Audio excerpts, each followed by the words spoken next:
Let me show you how to make high-protein Greek yogurt from scratch using only 2 ingredients. You want to start out with a sanitized stainless steel pot and pour half a gallon of milk into it. This should be full-fat whole cow's milk, no plant-based milks or lactose-free milk.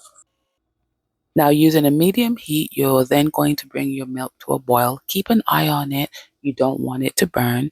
You are going to want to heat your milk to 180 to 190 degrees Fahrenheit. Then allow it to cool to 120 degrees Fahrenheit or until you're able to keep your finger in the milk for 10 seconds comfortably. The next step is to add your next ingredient, which is yogurt. You're going to want to use a Greek yogurt with live cultures. Use a brand that you like because your yogurt will taste similar to that brand. Now you need to temper it by taking some out of the pot, adding your yogurt with your live cultures in it. About 3 spoons is what I use. And you're going to want to use stainless steel. I made a mistake and grabbed this spoon, but you're going to bring the yogurt to the same temperature of the milk and then add that back into your milk mixture. Mix that up again with stainless steel. Avoid any tools that are porous that can possibly hold bacteria, and you also want to sanitize everything you're using. After a good stir, you want to cover it up, wrap it in a blanket, and put it somewhere that it will be undisturbed for 8 to 10 hours. Your oven with the oven light on is recommended. Once that time has lapsed, you have yogurt. If you prefer a tart taste, you can leave up to 24 hours to ferment. Now you can eat the yogurt like this, but I like a thick, creamy Greek yogurt, so I'm going to strain out all the whey in this yogurt to make it thick, creamy Greek yogurt.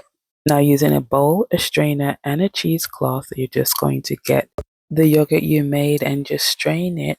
I covered this and allowed it to sit for about 12 to 14 hours. But if you prefer a very, very thick Greek yogurt, you can leave it for 24 to 48 hours to get all of that whey out. And this whey is not waste. You can actually use it for other recipes whenever you want to add a little more protein. Now, the steps in which to make this Greek yogurt are very simple. Don't be discouraged by the wait time. It's not like you're sitting here twiddling your thumbs waiting for it to be made, and it's so worth it.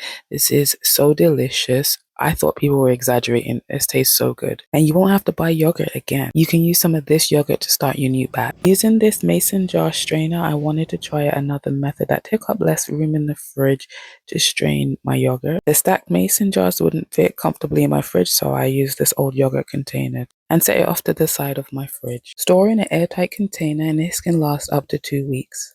Remember, you can use the whey for other recipes like I did here to make my homemade ice cream, which is actually frozen yogurt.